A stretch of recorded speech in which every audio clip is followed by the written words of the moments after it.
You. Hey, you. Yeah, I'm talking to you. Are you tired of the same old podcasts with the same old panels and the same old rhetoric? So am I. So come spend time with me, where you can have a laugh, be entertained, and learn something. I'm your host, Nova, and welcome to School of Thot.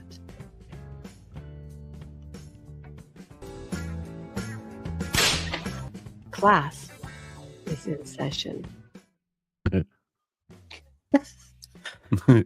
Okay, we forgot the video. Where's the video? Which video? You're supposed to present the video. What Hey, video? everybody.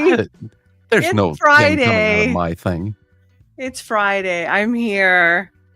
What are we doing? Well, we're supposed to be presenting some stuff on some funny politics moments because, you know, Daddy Trump over here is spanking everybody left and right. I love this shit, by the way. Because it's Friday. It's Friday. Gotta get down on Friday. That's right. We're Where's all the gonna sing video, the Rebecca clown? Black song. I'm working on it. Still? Give me one. No, not that I'm still working on it. I just have to actually present the thing. I have to click a couple of buttons. Okay. All right. Well, with me today is TrippyCast. I'm here. Shane, my buddy from Thailand, who is, you know, hanging with us tonight. We're going to giggle at some stuff that's going on at the 51st state. Hi, Canada. How's it feel? And we're going to abolish the educational department and some other fun stuff going on, huh? How's everybody's week going tonight? Let's see who's in the chat today, shall we? Where the heck is my stream link? This is horrible right now. This was like last. I got you. I'll put it in the back. Got Bandit and Pete Fletch. Hey, Pete Fletch What a and Bandit. Excuse me. She's alive. Yes, I'm alive. Anybody else showing up yet? Hey, Shane in the chat. Hey, Shane in the stream. Hey, guys. These two people. I know Self is lurking about, so waiting for him to make his grande appearance. I wonder where Torsia is. Oh, who knows? Or Anna, or Sarah, the Raging Tomato. They might drop by at some point. Torsia's pretty. Sean Weiland. Keep an eye on Excuse me, Wheeland. Good God, Star. I'm like dyslexic right now. Mm-hmm. Yes, I am. Well, I do have it presented in the back for when you're ready, so we don't have to go directly into it. I'm not saying let's just do that. Oh no, let's get it started, baby. Chat, and we'll talk about dirty things to the chat that'll get you in trouble. Yes, and get me completely like floorboards or like the mouth molding at the bottom of the wall. You know, like stuff that just gets dirty and everybody overlooks. That I'll be cleaning. I was cleaning prior to this. Yes. That picture on my thumbnail was me like about an hour and a half ago. And Shane. Yes, ma'am. How is it over there in the nice chilly. green part of the world called Ireland? It's chilly and we were recovering from St. Paddy's Day. Oh, how fun. So has everybody got knockered over there or what? Oh, no. We had our president was over in America this week. Yeah. We do this thing every year where we go over with a bowl of shamrock. Don't ask me why. What's the history on that? Give me a little backdrop on it. It's for all of us. Well, originally, when we were getting the whole, independent Ireland thing going, we went over to America and borrowed money from Irish Americans to buy weapons and fight the British, and did pretty well that way. Then somehow it became a thing where every Paddy's Day they come over and Irish shamrocks only grow in Ireland and they're very lucky. It's like the symbol of the see they're on my thing. They're the symbol of. That's a 4-leaf clover, right? Is that what that is? Well, they're even rarer. But actually, the shamrock was how St. Patrick convinced the Irish of the Trinity. Oh, okay. He said, "Look, see, it's everywhere." And I didn't know that. The Celts sort of believed in 3 as their sacred number. It was like, so they're like, "See, look, see, it's in Christianity too." And they're like, "Ah," and then they sort of bought it. How fun! So then he although last year I recall we didn't go to America because they were protesting Biden. At least somebody's smart. Good. Mm-hmm. We should have more of that here when that was happening. Less of the other. Less getting rid of all the good stuff and, going after the bad ones. I would list names of groups, but I don't know. Would I get... well, I'm not monetized yet, so I guess I don't have to worry about that. Like BLM and all the Antifa and all the rest of those terrorist groups. Anyways, sorry if you were talking to me. I had gotten up. Somebody ate a 1,500 milligram gummy earlier, and wasn't me. Yelled for me and said, "Mike, this is stupid." I was like, "Are you okay?" Poor right. Mom over there. She's getting knockered herself. Okay, so everybody voted for me to turn my hair red. Here it is. Ooh, yeah. It looks brown on the screen right now, though. It's kind of dark. It's red. No, it's no, never mind. It's my monitor. It's red. And it's also very short, considering I tried to do it myself and I burnt the living crap out of my hair, so I lost like most of my length. So it's like right around here somewhere. But whatever. It'll grow back. I grow like an inch a month, so whatever. It's fast. Thank you, P. Fletch. I appreciate it. Good to have you here, Sean. We'll be doing another financial stream here soon. You and Bandit can rip it up another day. Have fun. Do Star a favor from the chat and hit the share button and then share it to your social medias. And they share and it. And if you do that, then you'll have done something with your life. Yes, we need to all do things, attain to it. Titty length hair sounds perfect, to be honest. Winky, winky. Yeah. Thank you. And then you can cosplay and pretend that it's growing from there up to the top of your head instead of the other way around. I guess that would work for bald guys too, right? No, I'm just kidding. Anyways, so what? It could. It could? Yeah. So we're going to add this to the stage. Are you guys ready to have some fun and watch some shenanigans? All right. Yeah.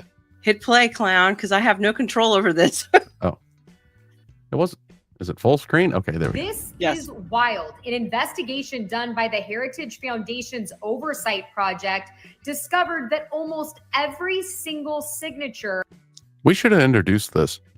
Okay, let me start off by saying now Autopen has been around for. Hold on. Autopen. You got it. Okay, shush. Autopen has been around for well over 20 years. It actually started with the sport industry. They used to use it for signing autographs and stuff like that. Then they started using it in some other various places. And when I started seeing some of the signatures, the first thing I said to Trippy was, I said, "That's a fucking Autopen." I said, "You see that? They're all exactly the same." How would I know? How would I know? You don't want to know how I know all these things. But let me tell you, I was an expert in this field. So based off of that, let's watch him pretend to sign things. Now, let me put a caveat. So Autopen would make him non-legally binding to any of this crap that he signed, right? Oh, you're going to see what it entails. That's right. But you can sign a signature like online, like it's a legal document, right? Yes. So it depends on where the application has been put and if whether he has puts down that he knows that he has done it, aka has consented to it. So they'd have to prove all of that shit. So it's basically another. How can he consent to anything? That's stuff that's going to start coming up. That's what. But think about it. Like a court has ruled that he wasn't compos mentis enough to testify in court. Exactly. So now you've got a bunch of fake signatures floating around too, right? Computer generated. Did you see what they're doing? They're making him so that he is absolved of any real legal responsibility. So. Right. All right, let's go. You got to represent the video again. Oh shit! Yeah, I thought I did. Hold on, I'm having a malfunction. It's not my bra this time. Okay, hold on. There we go. Did I miss the bra malfunction? Yeah, you did. Of Joe Biden's during his presidency was signed using an Autopen, meaning that all of the documents that he signed were being used by a computer-saved signature and not done by hand. They found that almost every signature was Autopen, except for one of the most famous ones on the letter. What do you guys think it is? What is the one of the most famous signatures he did? I would venture to say it would have something to do with him not wanting to run again. What would you say, right? Yeah. Oh, that one, yeah. Yeah, was I right? Yeah. The one he was forced He to was sign. announcing he was dropping out for running for president last She nailed it. election. As you can see here, Autopen, and then here it is on the letter of him dropping out of the race. Clearly a different Drastically signature, different. and you can see also it is underlined. Now, Autopen is not new. It's legally been around for the president since 2005, since President Bush's presidency, but it's typically used while presidents are on vacation, like Barack Obama in 2013. The 60 plus days that President Trump has been president, we've watched him by hand sign a whole lot of executive orders and documents. So now people are bringing up the 7 pardons that were signed on January 19th, President Joe Biden's last day in office, saying that they were all Autopen. Other people are more concerned with that signature with the underline that was used when he dropped out of the race, wanting to bring in question different clemency orders and pardons that were signed using that same underline signature, quite different from the Autopen. That got me so excited when they brought up the pardons. I'm like, oh my God, there's an in now. There is. Meaning like there's an in for them to go, hey, that whole pardon on Hunter is kind of null and void. You know how many pardons he did? Biden? Wasn't it like 37 or 40? No, 8,064. Holy crap. Is that from the start to the finish or just right From at the end? 2021 to 25. It's the record. Okay. The previous guy beforehand was Obama with 1,927. Holy cow. Wow, dude, that's a lot. Yeah, and I got carpal tunnel at 37. You know, imagine all those hard signatures that he signed in his 80s, or wasn't he like 82 or something, or 84? How old was he? I think no. he's He 84. pardoned people for things they haven't been accused of yet. Yeah, Because like they his know son. it's in the works. Because like usually Just in case. he is currently 82. But yeah, you figure like he did a blanket pardon for Hunter that went back 11 years. Mm-hmm. And it's And like, he pardoned Fauci as well. yeah, he did. And this is stuff that a lot of these people were never convicted of. Mm-hmm. Like, it's just, hey, he's already pardoned. You can't convict him now. I didn't think it worked like that. It's questionable to me, but I think technically it's legal, because I think Nixon was pardoned for something he hadn't been charged with yet. I maybe. think. Well, he was also, oh, no, not Clinton. Never mind. Let me erase that last second. Was Reagan the one that had dementia? Yes. Okay, and it wasn't proven until after his run, right? Like after his administration was out. Yeah, it was like the last couple of years, I think. Gotcha. All right, I'll stop asking stupid well, for now I will. Let's welcome in TVM. Welcome, TVM. And then let's read Hey. what Pledge said. School of Thought, I heard that Hunter Biden fled to South Africa. Maybe some independent contractors could capture him and turn him over to the U.S. authorities. Something to think about, I guess. Yeah, hopefully somebody. But he's been pardoned, so they're going to have to contest all those auto pens. I don't really know how legally binding that crap is going to be when there's so many. You know what I mean? So it's not like once in a while. It's all the time. Yeah. And if the chat is wondering, TVM stands for totally very masculine.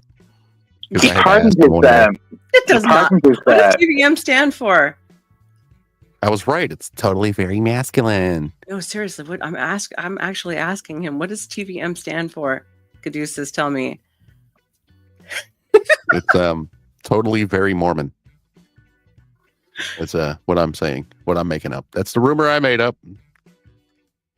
Oh my God. He says the viral message. That's what. The viral message. Okay. Saying. Oh, the vital message. The vital. Oh, message. I said viral. Sorry. And you got your glasses on, and I don't. My goodness. Okay, hold on. Yeah, but I'm looking at my third monitor, and you know that thing's a TV, so it looks bad. Oh, that's true. That's also why I thought your hair was darker. It's a monitor. Monitor. Okay, hit play. Let's go. Play. President Joe Biden have had two totally different signatures, absolutely. But with his cognitive decline, there are a lot of questions that are coming up. That's the end of that one.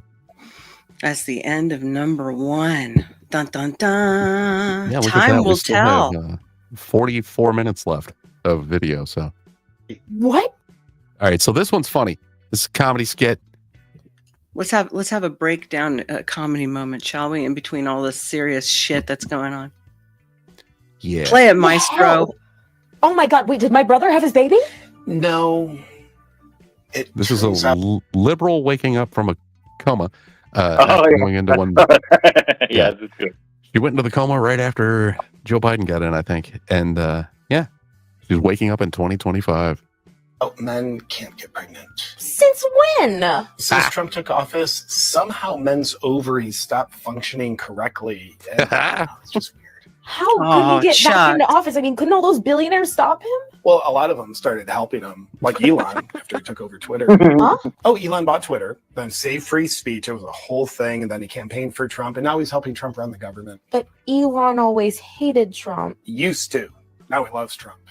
Everybody loves Trump now. Everybody? I'll bet you want to shave your legs and wash those sheets. I just need to relax and get my bearings. This is so stressful. I'll get you a razor. You know what'll help me? What if we take a few days off and rent that little beach house in the Gulf of Mexico? Gulf of America. What? Well, there's no Gulf of Mexico anymore. Now it's called the Gulf of America. Welcome in, lawyer Why? chick. Trump. Nice to have Oh you. my God, this. You say, welcome in, lawyer chick. Nice to Yeah, have you. welcome Is that in, what you said? lawyer chick. Yes, I sure did. Good to have you. I don't know who that is. Don't forget to subscribe or else I'll come over to your house and I'll shake all the change out of your pockets. And then you'll have to Would pick that too. up. And who wants to do that all day? That's Yeah. exhausting. Yeah, let's play. Play it. Play it. Guy play it. needs to be stopped.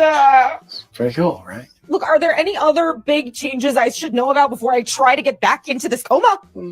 Oh, you can say gay and retarded again. That is so offensive. Nobody would even say that. God, Nikki, you need to clean this place up. The whole house smells retarded. Politically incorrect. Oh, yeah. Political correctness no longer exists. Why not? Trump? This guy. Yay!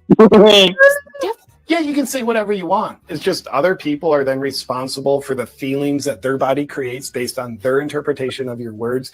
We're calling it now self-responsibility. Are you being serious right now? Yeah, That's retarded. don't forget to clean that up. And she tried to go back into her coma. She was like, I've had enough. I can't handle it. Welcome Hey, in, Ron. Moon and Travels. Good to have you here again. I'm gonna look up Yes. your channel, lawyer chick. I'm gonna check you out here in a second. Yeah, we might need your services after We the might. show. I might. Yes, you never know. Do you sue YouTube? No, I'm just kidding. We might need the help. We all do. For reasons. There, I just subscribed to you, lawyer chick. Sweet. All right. Hey, what's the next one? Play again. How did we do this again? I don't remember. Okay, so this is Donald Trump's comments. Most recent comments. Oh, Okay, looks about better like that. Canada. Oh, About Canada. Canada. And it first offended state. quite a few people. Man, I really should have made this one widescreen. That's okay. It's all right. It's okay. It's the only format I got right now. Well, technically, yeah, we're good, I think. As long as you guys can hear what he has to say, right? Let's Mhm. go. Let's go. Representative of Canada, the finance minister are in town and will meet members of your administration during the day.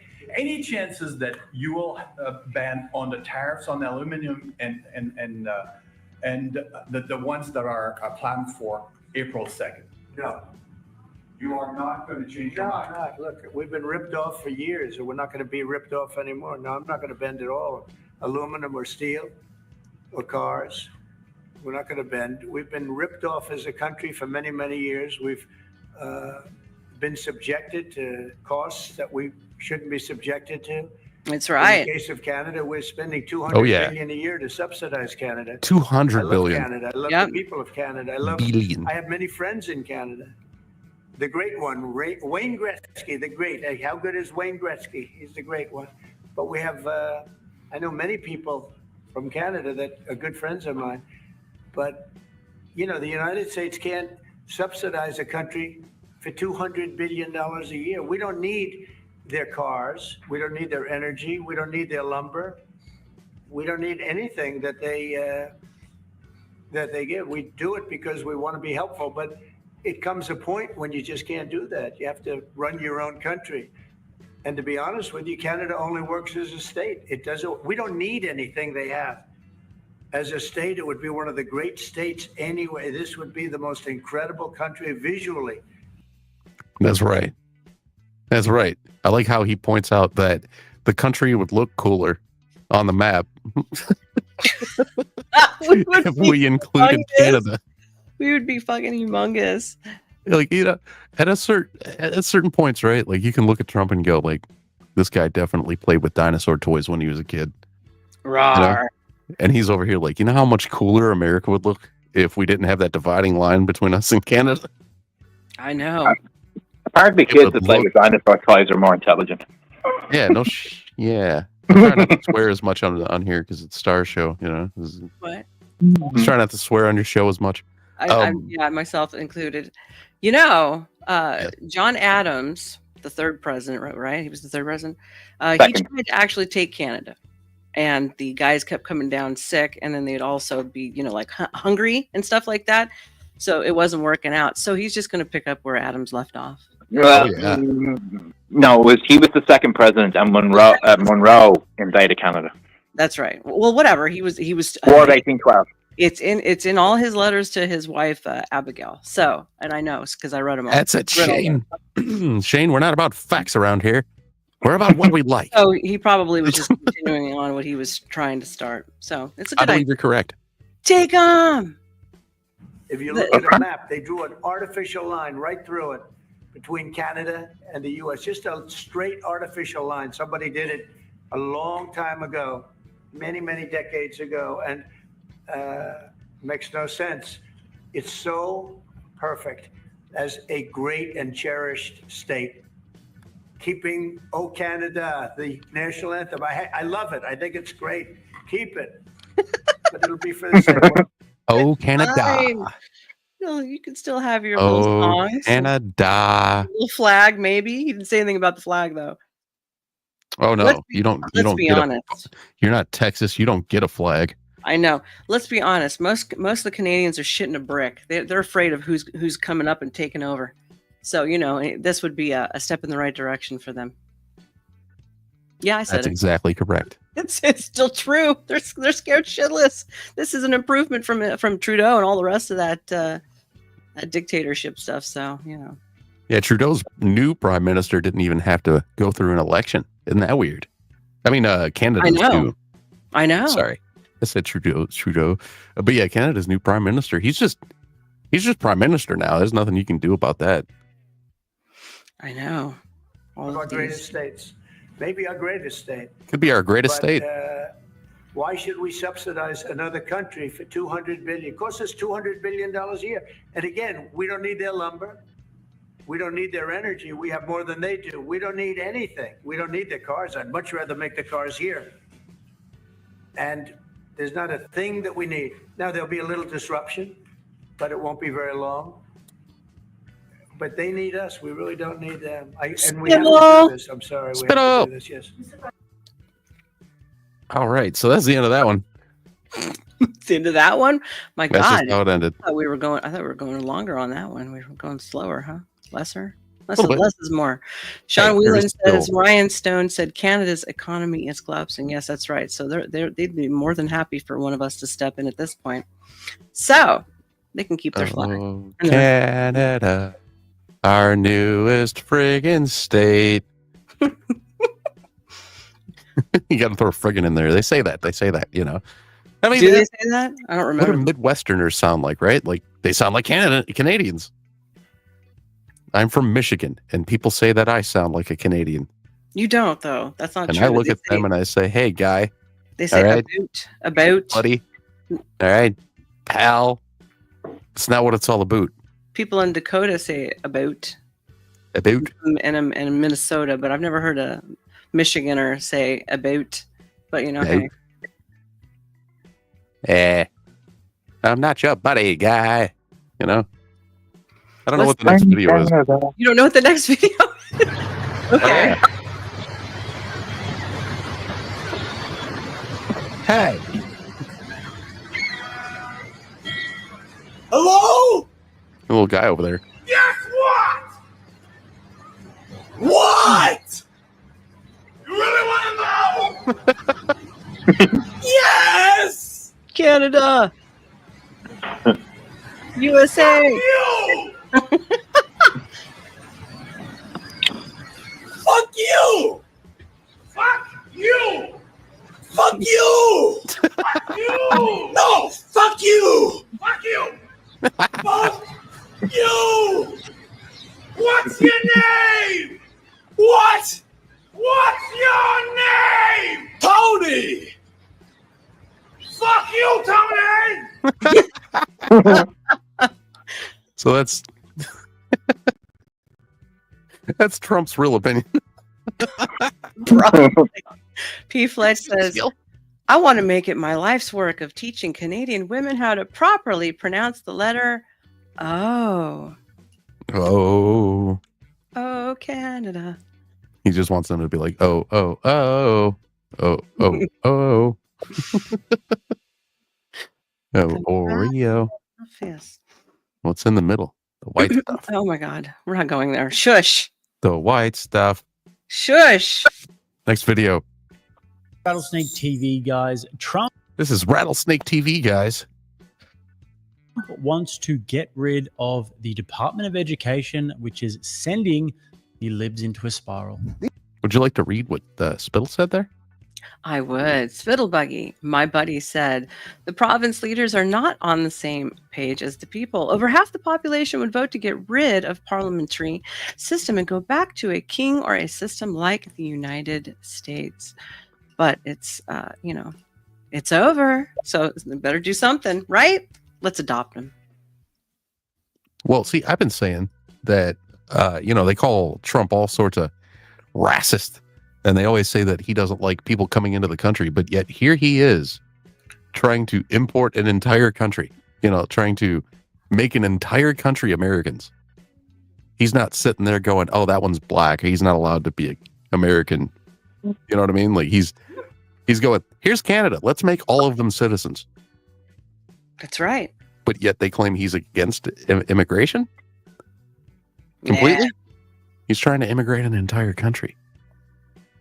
Just and it won't be long. Go through the legal channels, Yeah, and it won't be long, and we'll just immigrate Ireland so that Shane can. I'd be okay with that. Me too. I don't know about Shane. I always wanted to go to Ireland. Oh, yeah, save us from our own government. Mm-hmm. And also Rosie O'Donnell. Right, Sean? No. I really hope. Right, Shane? Yeah. You got Rosie O'Donnell now is over where you're at, man. I know. I'm sorry. We're sorry about that. Trump successfully ran her out of the country. Let me turn you up. You got to give her credit for actually leaving. Like she's the only person that I can think of that actually left. No. Ellen DeGeneres left. Oh yes, she went to England. No, you said person. Sorry. Ellen left and her. But yeah, God. What about Ellen DeGeneres? Was it Ellen on the Epstein list? I'm pretty sure she was. I'm not sure. Oh, I'm pretty sure she was. I think she was. Yes, I'm pretty sure. But she was also a horrible person. Mm-hmm. She was. They're also saying that. I mean, I heard rumors that Jay-Z left too, but I'm not sure on that one. And I am sure that if Jay-Z did leave the country, that he has more reasons than Ellen DeGeneres and Rosie O'Donnell. A more specific reason. You guys following what I'm picking up what I'm putting down over here? I'm following what you're putting down. That's right. That's right. Picking up what I'm putting down, yeah. Yeah. That's right. I said it. Deport self. These folks don't want to be involved in politics. They want to teach kids. They chose this profession because it's what they love. And now they've been thrown into the middle of this absolutely ridiculous fight. And it will go just as well as the tariffs have gone, just as well as the stock market's going, just as well as egg prices have gone. But this time it's our kids. Look, let's just name what it is. The president has no idea how education works. So in this video, we are going to go through all of this. We're going to discuss how America went from being the gold standard of education around the world to being ranked 39th internationally, what the Department of Education is, the history of the institution, and also a little bit about the education system in general, and why I think that it's not only that change is necessary, but that radical change is actually inevitable. We'll also go through Trump's reasoning as to why he wants to abolish this and get some reactions from around the web. Before we get there, guys, don't forget to smash that like button on the way in. Subscribe to the channel if you haven't already. So first of all, yeah, that's right. Subscribe to School of Thot, just like this guy told you.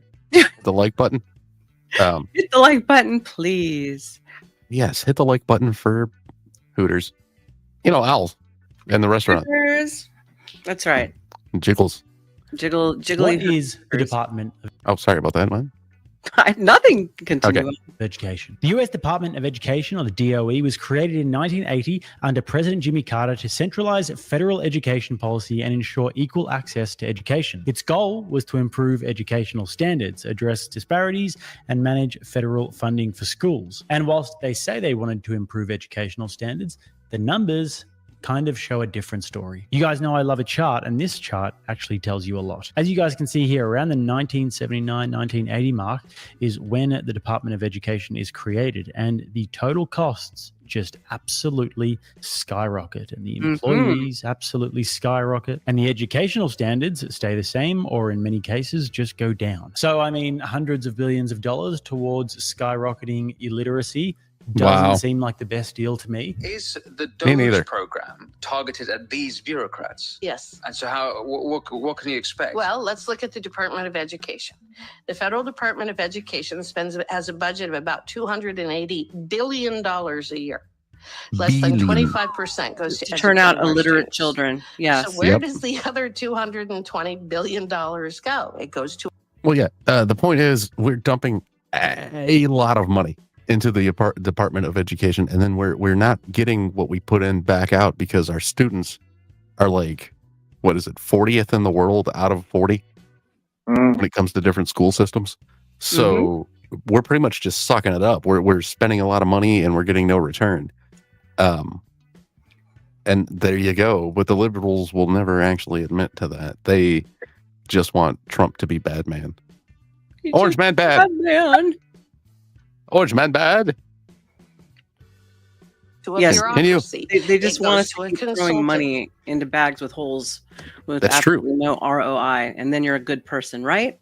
Just Yeah. tossing your money away with absolutely no return. My fat fucking Cuban ass. I don't think so. Continue And on, my even friend. Even when it comes to that, the liberals think like, oh, I might be putting money in my pocket and my pocket might have a hole in it, but every time I turn around, I find $5. That's what they think is happening. And it's that's still why everything bad. is going bankrupt, you know? So Yeah. absolutely not. it's As a still business person, you're supposed to patch up the holes and quit hemorrhaging. Okay. That's what you're Mhm. supposed to do. All right, let's go. And that consultant then donates money back to the Democrats. And then it goes to a different consultant. And then it goes to an NGO. I mean, it is money laundering and money churning at its absolute best. Yes, And you can look absolutely. at almost every single agency and you will find it. So the brilliance of Doge isn't that he's going in and cutting spending. He doesn't have the authority to do that. We're the ones that have the authority to do that.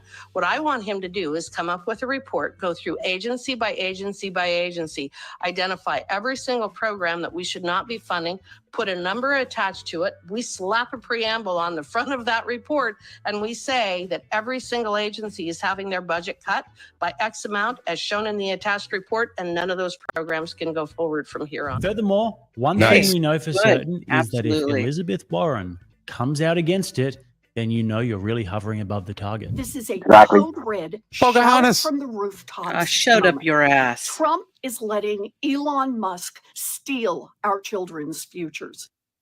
No, you're stealing all the children's Hmm. future. It's kind of Let's get funny. it. Let's not get it twisted. Hold on. The best thing that has ever happened is putting an autistic guy in charge of all the finances in the True. books. Okay, all cooked books that these guys have been doing. That's an old-fashioned term, by the way, children. It's called cooking the books. That's what they've been doing, right? So the best thing to do is to have a guy just like this, and then put him right in front of all of it, and he can see. That's all he sees. He can point it right out, and that's all he's going to see. And then he gets his whole department to all do with their little red pens and little check marks and go right down the line. Oh, this is fucking fantastic. This is fantastic. Yes, it is. And I don't understand how they don't learn, because, like, okay, you have BLM. Yeah. And BLM, everybody knows, was a scam because all of their people used that money that they were sent to buy themselves mansions and so on. Right? And they used the term Black Lives Matter to get your sympathy, right? Because everybody believes, everybody wants to say, yeah, everybody's life matters, whatever, right? So they're doing it again. They're taking something like United States, what was it? USAID. What did that stand for? I don't remember, but yes, I know what it is. All right. So United States, whatever. Okay, United States Department of Fixing Everybody Else with our ideals. They're trying to take U.S. aid, right, and say, oh, look, it's a good program because it has aid in the name. Just like Black Lives Matter, it's a good thing because Agency for International Development. Yeah, and now they're doing it with the Department of Education. They're like, education matters. You should be mad because it's going away and it should be there. But it's like, no, we're not going to just put all of our stake into a name now. People learned from the previous things that they try to use just like that. And they're using the same exact tactic instead of trying to use a new one. It's the same tactic. Trump bad. Closing departments that we like, and bad because we got money from those departments. Sean said it's the Agency for International Development. Well, yes. Criminal rings have been using .orgs, okay, just foundations. We just call them a .org. It's a 501(c)(3) is how they're recognized underneath the tax code in the government, and they've been using those as operations to funnel money for forever. Seriously, so this is nothing new, and they have all these people chairman, and they have the .orgs still have costs that they have to meet. Supposedly whatever's on the books, everybody still gets their cuts. And they only have to put in 10%. Legally, it's only about 10% of whatever it is that they take in, that they have to do anything that is on the books that they're supposed to do according to how the federal government plans it. So like if I said I wanted to go file a 501(c), I said I'm going to go plant trees, I only have to take 10% of that and actually put it towards planting trees. Literally. Exactly. Isn't that a sweet deal? Same with charities, yeah. Huh? That's what it is. I wish I would have done it. It's a .org. I should have started a diabetes charity, and I should have got people donating me a bunch of money. I should have got a bunch of that, Star. I should have been like, I got diabetes. Okay, donate to my PayPal. We can make it happen. I know how to run them. All right, play it, Maestro. Instead of that, donate to the School of Thot thing. Put your links in the chat. School of Thot teacher, I'm teaching you something right now. Put your links in the chat. All right, on to the video. How to be a criminal. He's trying to shut down an agency that funds after-school programs, an agency that helps millions of kids get the financial aid they need when they go to college, an agency that enforces our civil rights laws. That Speaking of diabetes, I gotta get something to eat. I'll be right back. I can't pause the video while I'm gone. School teacher, Trump is sending a message loud and clear. He doesn't care about you, and he doesn't care about your family. This is just another part of Elon Musk and Donald Trump's playbook to dismantle public education in America. We have to stop them. So guys, I have to be fair here, and besides Elizabeth Warren, there actually have been some very strong counterpoints to this argument. Depending on us to win all the things. NEA, we have to win all the things. Stuff is talking. And this is a teacher. Our colleagues are depending on us to win all the things. And how much did you get paid to do this? To preserve our democracy, we must win all the things. Delegates, we won't go back. We will keep going forward because we want to go back to school? We are the She wants to go back to Soros's payroll and compelling stuff renegotiate there. I mean, all how much the she gets paid to do things, this win crap. all the things. That's what she but what are wants. the details of why Trump wants to get rid of this, and what exactly is his plan? They're not doing a good job. And if you take a look at Horrible job. Take a look at our education process, and if you look at the charts, because they have numerous charts where they do the top 40, we're at number 37, 38, 39, and 40. Sean, and recently don't do that. I'm back. You guys didn't hear me fart, did you? What? Nope. No. I just ruined the thank show. God. Ah, No, thank goodness. it was like.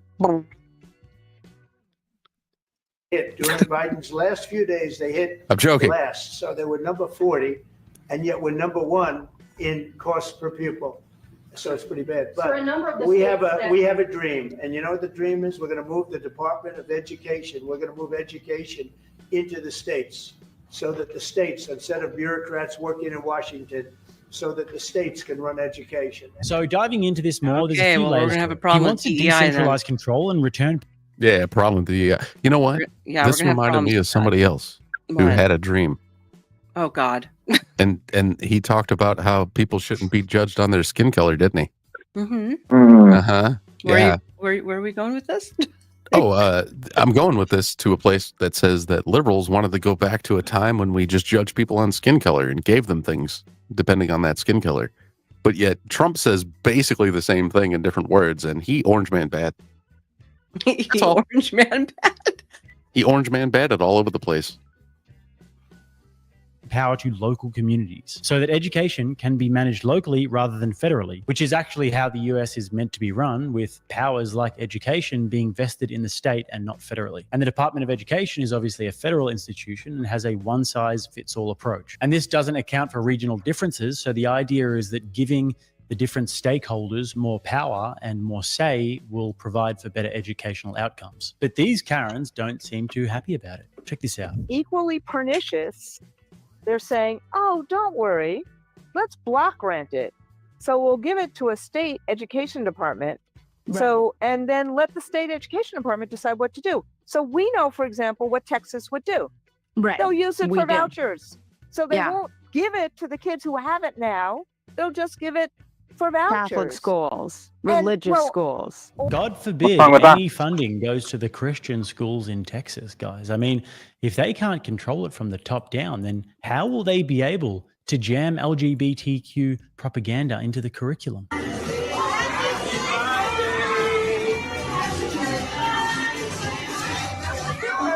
So moreover, guys, there's also a lot of waste that needs to be cut. And we saw the chart before, and Trump sees this organization as a bloated and inefficient bureaucracy that is just squandering taxpayer dollars. So the argument is that federal spending on education should be more allocated to the classrooms and to education initiatives rather than consumed by big administrative bureaucracies. Or in other words, middle-aged cat ladies like this. It's time to speak up. I'm standing outside of the Department of Welcome in, Education Kai. in Washington, D.C. We're having There are technical reporters lined up difficulties. across the street because the Trump administration. What do you mean technical difficulties? Well, Kai says you should make the cams even smaller. Something has happened with StreamYard, so I can't make myself a little bit bigger that I can tell right now, and then everybody else just a little bit underneath me, and then whatever happened to our pre-recorded edit is extra small. So we apologize for that. It's not supposed to be. What if you double click it? Double click it? What do you mean double click it? What happens? Nothing. Oh. It Well, just there you go. Makes it giant on my screen, but not for you guys. And I don't have a way to make it any bigger. Oh, What if you take us man. all off the screen? Does it make the video bigger? I don't think so. Why are you so big? That's so weird. I'm trying to entertain people while we're fucking with backgrounds. No, let me see. Hold on. No, there we are, but no, I can't get it any. Hold on. Let's see. Nope, I can't. Even if it's on here, no, it won't. We are the youth of the nation. You could sing for. What are you eating? Chips. Oh, issued flaming No. flaming hot Cheetos, huh? No. Mm-hmm. I was eating a tiny pie. Mm-hmm. a cherry fruit pie. No, you're not. You don't Yes, eat I sugar. was. No, you weren't. Is it Yeah, my sugar's sugar-free? low. Shush. Oh. Let's go with the show. What are you doing? You're the All one with the employees are to you're the one with vacate the this building button by 6 command. o'clock tonight, Click it. and then it will be closed tomorrow. And we know that massive cuts and layoffs are coming to the Department of Education. Now, if you haven't read Project 2025, you might not know that eliminating the Department of Education was one of their top goals. They want to eliminate the Department of Education, and they want to cut any and all funding that they can to the states for their education. And why is that? Because an uneducated populace is easier to control. The Trump administration and the Christian nationalists don't want an educated populace.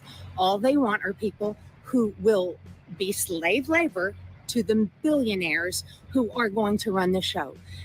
They don't want us to know how to read and write and to have critical thinking, because an uneducated populace. Bitch, you already can't have critical thinking. Yes, I know. I was waiting for it to stop Look at blabbing. you. They literally invented the education system so we wouldn't be able to critically think. Yeah. Again, one size fits all. She's a let's just I'm gonna edit my language. She's a communist. How about that? Mhm. Okay. She's calling anyone everyone, that is angry about Christian nationalists is a bad guy. Just absolutely. she's just projecting. She's a narcissist, and that's with wild ideologies, and wants to get rid of everybody else, and have us all follow suit and fit into their little utopia bullshit. Kiss my fat ass. All right, hit play. Youth of the nation. Control the language, control the world. That's damn straight, Spittle. That's Go out right. there and love your neighbor. Yep. An uneducated populace is easy to control, she says. The irony of her making that statement is actually hilarious. In 2024, according to the National Literacy Institute, 21% of adults in America are illiterate, and 54% of adults read below a 6th grade level. According to the World Population Review, they rank 36th in global literacy rates. A bit suspicious that North Korea is number 3 with 100%. Yeah, that's probably not real. But hey, I guess you got to take them at their word. 1/3 of 8th graders in the US are functionally illiterate, according to the NAEP. So, safe to say that there is a big problem here. Let's not forget also the detrimental effect that social media is having on young people. I mean, you guys have probably heard of the notion of TikTok brain. When you speak to young people these days and they can't concentrate on anything for more than 6 seconds because they're just watching TikTok all day, and their dopamine receptors are constantly just fried, and they don't actually have the ability to delve into anything thoughtful. And also AI. I mean, you can't imagine the effect that this is already having. These kids get their hand on ChatGPT, and I mean, guys, if I had ChatGPT in high school, I would have used it for absolutely everything, and I would have retained absolutely nothing. I didn't retain that much anyway, but I would have retained less. I'm going to do a test where I write somebody a love letter through GTP. I'm going to let the system do it for me. And then I'm going to send it to that person and see if they think that I wrote it. I learned it from South Park. I'll have to show you that episode. Self says Shane. Tell them about Chat GPT. Are they above 6th grade literacy? ChatGPT, I think, damages your critical thinking ability. Yeah. You just make you lazy. I agree. You know? I've been letting it write my descriptions for my live streams for weeks. I don't even know how to write a live stream description anymore. And I've forgotten how to read. That could be something else. Spittle says, I'd rather have dumb homeschooling kids, or sorry, rubber baby buggy bumpers, than smart public educated kids. College is even worse. Yeah, that's how much true. wood could a woodchuck chuck if a woodchuck could chuck wood? She sells seashells down by the seashore. Supercalifragilisticexpialidocious. Even though the sound of it is something quite atrocious. Oh my God, it works on him too. If you say it loud enough, it's really quite atrocious. Supercalifragilisticexpialidocious. Okay, let's go. All right, let's go. So, I mean, how does the developed world, and particularly in the case of this video, the United States, contend with this literacy crisis that's happening? Well, many people are moving to homeschooling. They're keeping their kids out of the failing public education system. Some people think that we just need better teachers and that this needs to be incentivized and bad teachers need to be fired. And then other people think that you should just throw money at it. And in regards to the teachers, Rand Paul has a very interesting take on this from all the way back in 2014. I think there are teachers who are like professional football players. You know, there's 1,000 professional football players. They're extraordinary. There's probably 10,000 extraordinary teachers. Let's find those teachers, put them on the internet, and have them teaching most of our kids. Yeah. I'm not saying get rid of the teacher in the classroom, but if there's someone like the guy on, the guy in Khan Academy is like an ex-business guy. He's not even a teacher, but he has an extraordinary ability to explain complex problems. I was on there the other day and watching him do little drawings and explain the Doppler effect. It was better than anything I'd ever had in school. And I was like, gosh, this guy needs to be teaching the Doppler effect for everybody. And that's what should happen, is extraordinary teachers should be filmed and broadcast in every class, colleges too. I mean, there's so much information and ability to transmit it that we need to allow for innovation and not just be stuck in the old model. But the old model is because people don't want to allow anybody to get involved with the system.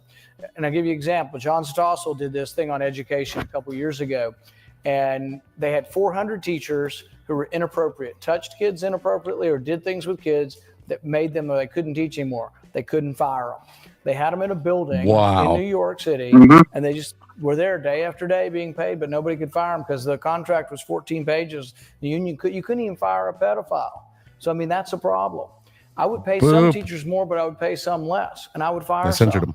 But you need to allow that kind of structure to occur where the one that's on there with their feet on the desk reading the newspaper and doesn't do squat for the kids needs to be out the door. But you're a senator thinking of running for president of the United States, and you don't think the federal government should have any role in any of this?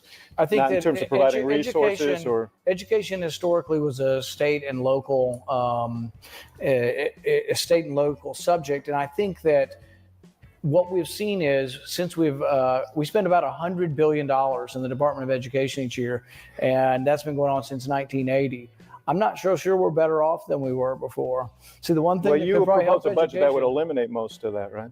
Well, what I would do is I would have it spent at the state and local level. I wouldn't take it up there at all. I'd leave it at home. So you'd spend the money. You might still spend it in your state government, but education, even now, 95% of your education dollars are state and local. That $100 billion gets swirled around in a big bureaucracy up there. They send rules down that don't help education. They hinder innovation. I would cut them out of the loop. I don't think you'd notice if the whole department were gone tomorrow. So even though this was 10 years ago, I do think that off with their heads. Still. That's what I say. Right. Do a stream titled that, "Off with Their Heads." Damn it! You can always change the title. Do it. No. No. For another one, we'll pick a better one. Okay. Spittle. I can't say that. This is rated R, sir, ma'am. I say sir and ma'am. You have pie you can lick. Shush! Chew the bean lightly. Apparently getting rid of one of those teachers costs more than their salary. Yeah, they do. Just like it costs more to produce a penny than the penny is worth. Yeah. Is that R-rated? I mean, don't know. the reform of the education system and cutting waste, fraud, and abuse is one thing. But actually, I think that the education system as we know it is going to become completely obsolete. I don't even think that was over obscene. the next decade or so as technology continues to advance. So It a is huge to the change dirty-minded. seems inevitable, and it To will the pure likely bring thinker. about Spittle watches her language, so she doesn't. decentralization. I get know. the She's streamer good at in it, trouble. but And the my goodness, LGBTQ my head propaganda went in dirty. schools and the rise of people who are homeschooling, it to me seems like a good indication that people are kind of waking up to the actual nature of the education system and what that is and why it's actually very inefficient. This is an education system that was designed by the Prussians to create obedient worker slaves for a factory or Worker industrial slaves. economy, which we don't nearly have to the same extent. I did some investigation into the derivation of the North American, European, for that matter, public education system and found out that it was based on the Prussian model. And the Prussians produced a universal education system in the late 1800s because they were afraid they were losing military superiority, and they wanted to produce a cadre of mindless, obedient soldiers. That was expressly the purpose. And then that model was adopted by prototypical fascists in the U.S., again in the late 1800s. This is before Mussolini and all of that time. Corporate types mostly who wanted to produce cadres of obedient workers. And that's why the desks are in rows, and that's why there's factory bells, and that's why it's top-down leadership. But what was really stunning about that wasn't only that that was the model, but it's worse than that, because the people who built the schools were consciously aiming at eradicating the will of the students who were part of the system because they wanted them to be obedient. Now, so guys, a little bit of an autistic video today, went in a lot of different directions, so probably best to leave it at that. Let me know what you guys thought. If you enjoyed this video, please let me know below. Don't forget to smash that like button if you did. Subscribe to the channel. And also, guys, if you want to watch another video, right here. Next time, I'm Jake. This is Rattlesnake TV. Keep me. Oh, hush. This is School of Thot. You guys not the host. Okay. But we appreciate his video, because God knows I don't have that much time. That's exactly right. I think I'm going to put together a new intro for you, Miss Nova.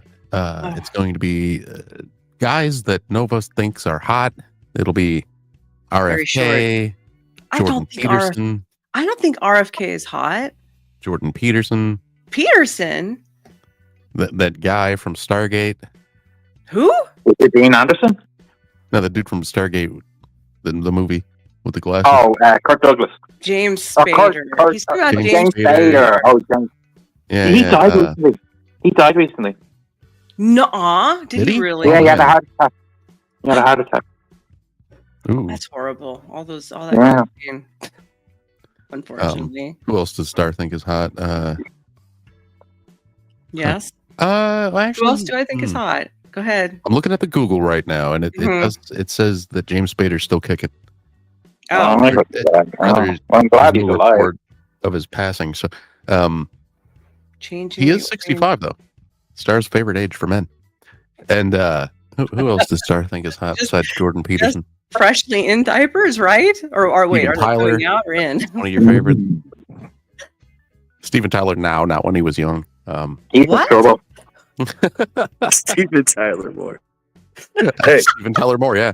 Just like Marjorie Taylor Greenland. Steven Tyler's going to rename Greenland. You know, you're going to roast me. I'm going to start roasting you back. I'm telling you right now. I do not think any of those gentlemen are hot. But that old man who's 74 years old, RFK, are putting all you young schmucks to shame. Okay, I'll put it to you that way. Incredibly true. It's him incredibly and his true. Myself is included in this list. Now I'll throw Donald Trump in the list of dudes you think are just the sexiest. Oh my God, he's so sexy. He gets hot for criminal soldiers. George Soros. She thinks Soros is sexy. I do. Oh yeah. Yeah, I love old vampires. That's right. Yeah, that's right. That's right. With the skin just hanging off the bone. What was it again? Prince Harry. Who? Wait, What? which one is that one? Harry, hold on. What's his asshole look I like? think he's a ginger too, which is a plus for Star. Oh, you know what? Oh, you guys triggered me. I had to come up. Okay, that's fine. What do we do? No, nothing you guys did. It was the videos you guys were watching. I mean, dude, the school system is like the prison system. You have to wait in line. You have to go to the child hall, which is your lunchroom. You got to stand in single file. You have to be sitting rows. Dude, it's everything.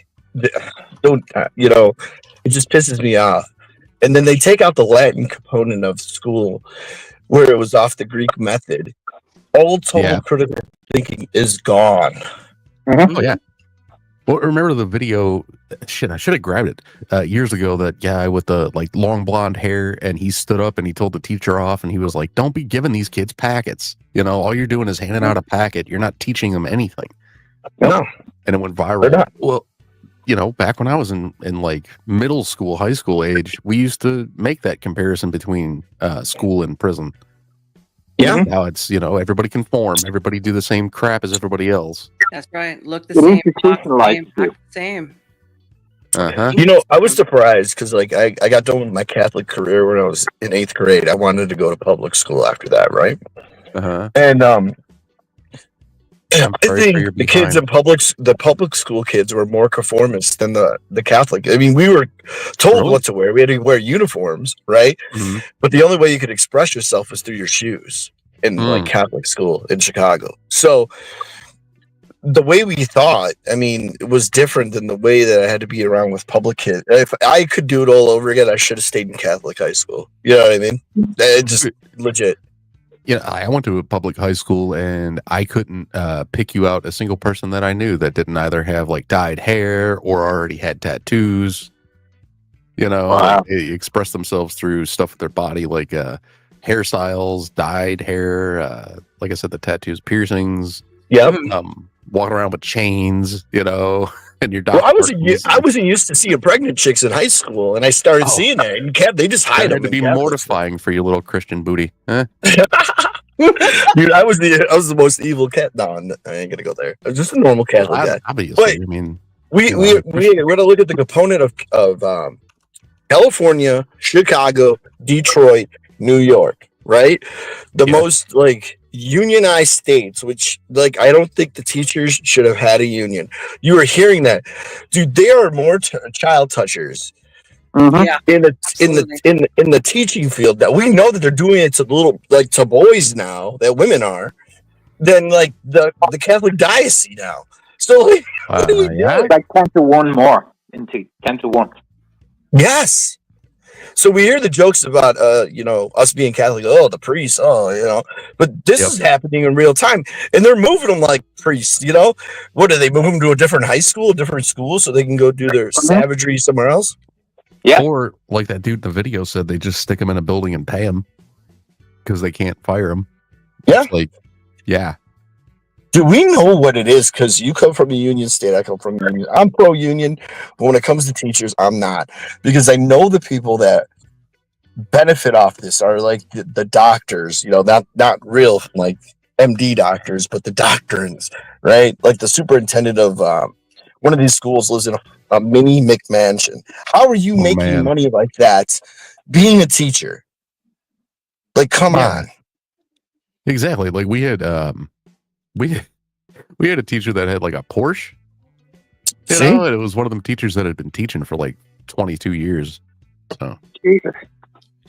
Bringing that up, Sean says, yeah, the teachers union make it impossible to fire them. Yes, it sure as hell does, doesn't it? So even Sean knows too, because he's from Philly. Philly's nothing but unions in there. The teachers union shouldn't be a thing. Every other thing, like heavy equipment operating, I mean, building skyscrapers, yeah, those guys need to get paid right. Teachers now, come on, dude. And they get hot, they get behind the union. The union protects them. The other reason you're in the union is for protection, right? So they're protecting them and protecting bad actors. They can't get rid of them. It's I don't know, man. You guys triggered me on this one. I agree also with Sean on this one. Government employees should never have unions. They also shouldn't be able to vote if your income is from the government. Yeah, exactly, because it's just collusion. Exactly what that is. That is facts. That was facts. That's facts. Exactly what he said. Why is there a government, trickle down effect into the schooling system, which it isn't getting to the kids anyway? Child left behind program was what detrimentally killed a lot of kids. Oh yeah, especially in California. If you couldn't read or do anything, they'd still pass you right through. That was my era. Like, that was my era when they took all the kids from the the special ed classes and they mixed them with everybody else. It's like, oh no, now we have a student who chews on the desk and doesn't know how to write his name. Great. That happened at the tail end in high school for me. And I remember our math teacher was like, I grade on a curve, and when that happened, it was like everybody was passing with flying colors because of the curve. Sean, so is 60% of California. They can't read, write, or anything else, let alone wipe their own ass. So there we go. And like, if you think about it, Star, during like our era, Trippy's era, Shane's era, all of our eras, it was it wasn't about writing. It was like, you have to read. You have to be able to read. That was the thing that was pushed onto us so much. Learned cursive back then. Most important, fundamental, they said, yes. And illiteracy was on decline. Illiteracy was in decline for decades, growing, from like 98% couldn't read to almost nobody couldn't read, and now it's going the reverse. And Trippy brought up a good point about the cursive. They are like at the banks, like Chase. I was asking her, I was like, asking the woman, who is one of the bankers there, and I was opening up a new account, and she was telling me, listen, this non-cursive stuff, we're telling these kids, dude, that's what signature means, is cursive. And like now, like they're messing with them in a bigger way if you really look at it. I mean, you could put an X for your signature, but still at the same time, you don't know how to write your name in cursive. Come on. Right. Yeah, our generation is the last generation that learned how to write it and to read it. And if I do it right now, nobody knows what the hell nobody knows what the hell I wrote in cursive. It's ridiculous. It's really scary. I can't think of the new thing that's going on in school with my because my girls are out, but there was what is that name of it, Trippy? I know you know it too. Yeah, the new math, but it's like core. I forgot the core. Mm-hmm. Yeah, where you got like a story. It's like, what are you doing? Like they destroyed our math. Yep. They did. Because you know why? Because screw you. That's why. It's not so much. It's so much screw these kids, dude. Did you guys actually have economics in high school? I did. An economic. Yeah. Okay. So did they teach you how to like balance a checkbook, how to set up a bank account? They didn't do that. They did that for us. Yeah, I don't remember. I'll be honest. I slept through a lot of my classes. Them are common core skills. Common core skills that kids need to learn to get into the real world. Is I hear to people know complaining all the time about like how they didn't learn how to balance a checkbook or anything in school, and they're people who are older than me. So it's like I don't think they taught us that either. Well, that's crazy. Michigan public school. If you think about it, it's basically what we're bitching about is like what the 1930s and 40s were bitching about with our education. You know that, right? Yeah. They used to teach cooking and hygiene Home economics. and workshop where you could go into metal or whatever, and none of that stuff is even available anymore. So that's pathetic. That is pathetic that it's not there, because some people cannot read, but they're good with their hands. That's right. You know what? True. That's true. Well, it's like when I was in high school, I took auto body. Now I guarantee you that you put a fender in front of me and I can still bondo that motherfucker. Weld on it, knock dents out. I can do all that stuff. Well, you seen what he did with my car. That was from like going to, mechanic, be doing that mechanic class in high school, dude. I wouldn't know how to do anything about a car if I didn't go through that course. And it was like, I don't know, man. They subdivide the kids anyway. They did it in our era. Remember the smart kids and the dumb kids? And I remember that. I do and then remember it. ChatGPT is giving falsified information about history. I hear Shane bitch about it all the time. Oh man, welcome in, Ty Man, and welcome in, John Galt. Hi, you. How you John. both doing? John Galt. That's another thing. ChatGPT, it gives the wrong information, but if you ask it the same question more than once, it gives you a different answer. Yeah. What? I never did that experiment. Try it. Oh boy. I mean, I was on Star because she's homeschooling, and I'm like, hey, get an analog clock. And teach him how to tell time. Yeah. They just digital everything. Well, think about it. That's how you learn your timetables. Them are in 5, 10, 15, 20, 25. You know what I mean? It puts them into use right in front of you, too. So, like, when you're like, I'm never going to use this, they're like, look at the clock. All right, tell me what time it is. You're never going to use it. They took down the clocks.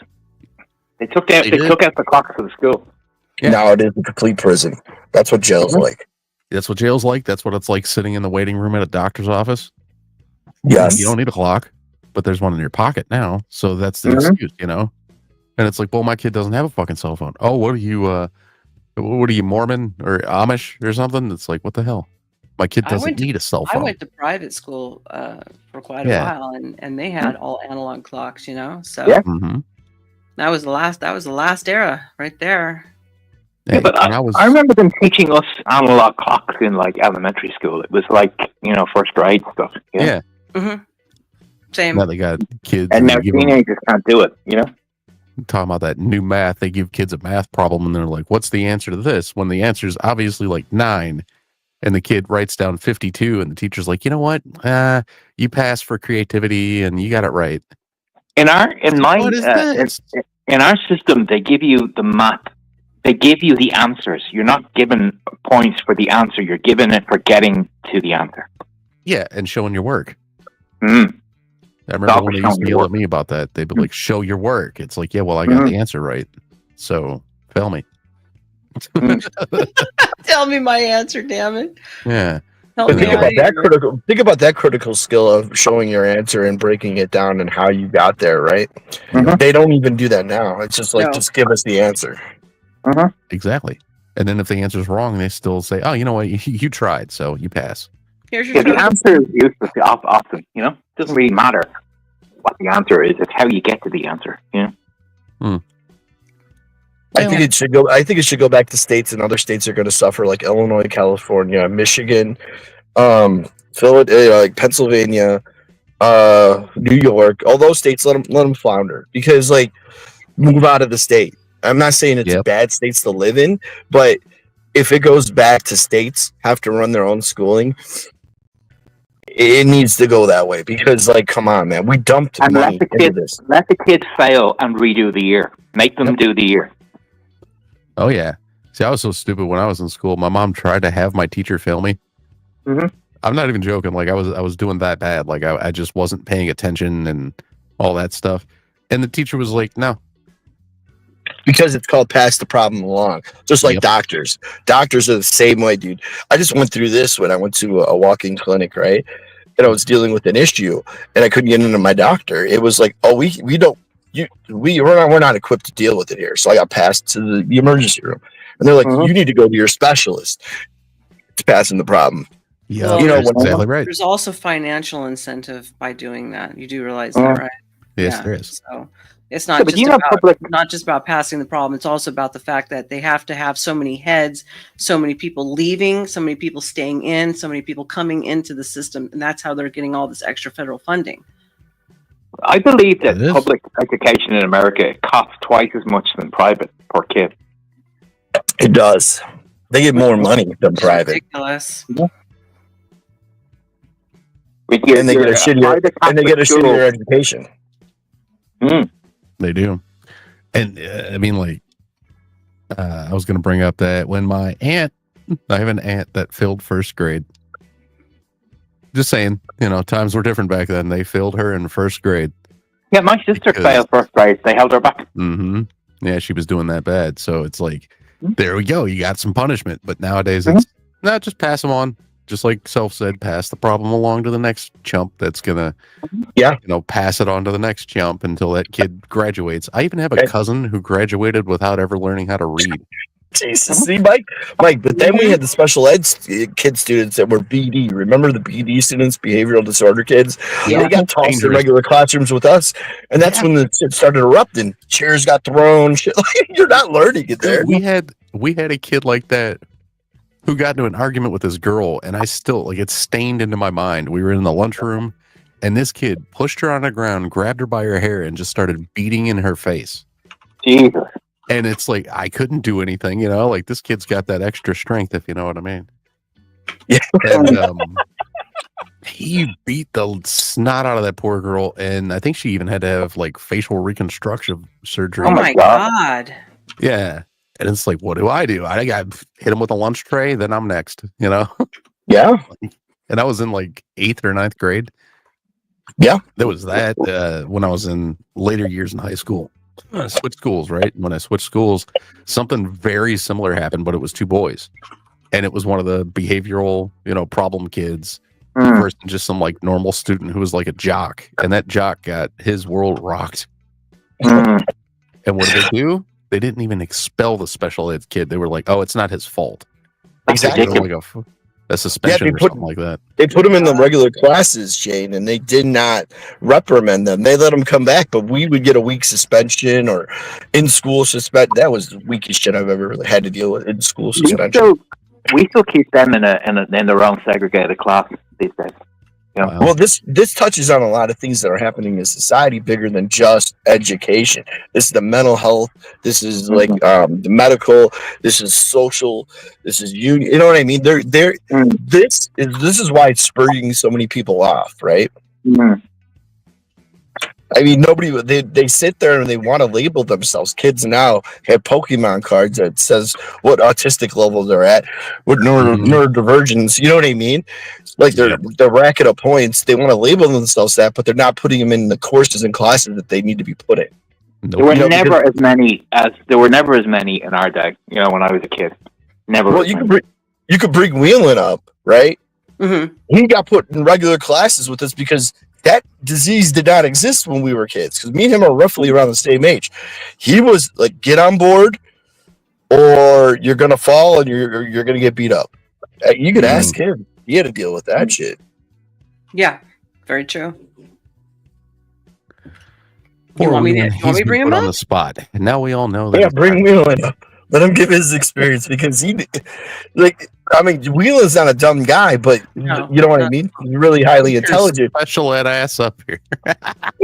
You're just messing. I'm messing. You heard what they said, Sean. I didn't do it. It's them. Kick their ass. Here, look at He's your Instagram. fine. He's a functioning adult. I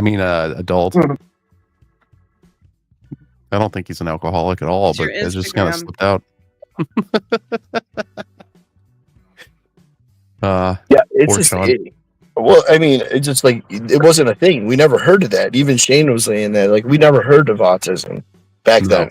We just thought, hey, those kids are weird, and they kept to themselves in the side of the classroom. Okay, cool, you know.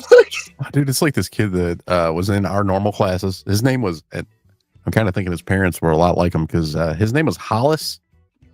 I've never heard anybody have that name before, right? And this kid would he was Spurgy, but like old school Spurgy before the internet got in, you know, where he would jump around the classroom and he would tell everybody, "Look what I can do." I actually accidentally gave him a nickname. Like you guys remember the character Stuart from Mad TV that would bounce around and go, "Look what I can do." I started calling him Stuart, and it stuck. I had a public school teacher berate me because I'm like, dude, I was bored being in there, so I wasn't disrupting the class. I just would sleep, right? I'm just like, this is retarded. Oh yeah. And then a chair would fly over my head and something would break out in a public school class. Cool. But this teacher's like, the world needs stitch stickers. And I'm like, you know what, asshole? So one day I will go to school and I'm like, because I told my old man, and he was like, yeah, that's starting out at $150K. Their average salary was $40K at the time. He's like, you'll be a ditch sticker. Hell and yeah. I told the man in class, and they locked me in a boiler room, dude. Oh my god! Oh my gosh! We had a kid kind of like that because the teacher told him he was gonna end up working garbage, and he looked it up and he was like, "Man, garbage man make like 60, 70K a year. It's better than you." And if I remember correctly, the teacher just had him set down to the principal or whatever. But next time he came in there, he was talking about being a garbage man again for sure. He did not care. I know they make these veiled threats. I mean, you guys probably heard them all too from teachers. Where in the public school sector, it was like, "We're not your babysitters. We're not paid enough to do this. We're not paid." Like, come on, dude. Heavy little tyrants there, most of them. Yep. Well, I got into that discussion with a teacher once themselves where they were like, "We're not your babysitters." I was like, then how come if I get in trouble just after I walk out of the school, they say that I'm still on the school's fucking watch? Yeah. And you can get charged. What? And I was like, yeah, the school, you know what I mean? I'm like, if I steal something or whatever, you guys can put me in detention for that. I get into a fight after school. I have to deal with you guys suspending me for it or whatever, because technically we're on your watch, they say, until we touch our front doorstep. And the teacher looked at me like he had no idea. I was like, no, for real, man. Like, look it up. Catholic school, they say that if you're wearing the school uniform, and if you do something in your uniform, you're affecting the school, so that's why they're responsible for you. Yeah, you could not wear your colors of your school, or you're gonna get popped. Hey, what's up, Sean? Hey, what's up? We're talking about. Remember when they did the dump over with special ed students and they put them in regular classes? But back then, during our era in public schools, autism wasn't. They never looked at autistic kids like they were special or need to be in special classes. That wasn't really a thing. ADHD was, or just plain ADD, was barely becoming a thing when I was in high school. Like you just. Uh-oh. What happened? Okay. You cut out, Sean. He's also kind of quiet. Let me look. Yeah, you fickle with his flickle. I pulled it all the way up. Nice. Hopefully Sean. he was able to start talking again. We miss you, Sean. Do we need to talk slower for Sean? Come back. No? Okay. Just taking notes. We don't need to talk slower for Sean, do we? Like, but it goes on to you know why nobody wants to talk about this issue and like why people are spurging too is another thing is people want to all feel special, but they don't want to be labeled special. Yeah, they don't want to be special. What they want to seem special. The privileges of being special, which makes they want to everybody be able to special. split out of people and then get a pass, you know? True. Well, that goes back to the whole leftist thing, you know, like a lot of those people believe in try to push all that woke ideology stuff because they want to feel like they're smarter than everybody else or kinder than everybody else or whatnot. And it's like, no, sorry. Like you're I saw something the other day that was talking about the woke people. They are all narcissists. No, Usually. Sean, we can't hear you. He's back here. Hold on. He's screaming into the void. Head to the stage. Now we have two Sean Whelan. Hey, Sean, you there? We got double. Yeah. So, can you hear this one? Yes. Yeah. Okay. Yeah, you can boot the other one. I had to quit out of it. I don't know what's going on with that. Or just leave it there. It'll go on its own, Or probably. just keep my clone up. Yeah. I just took it off.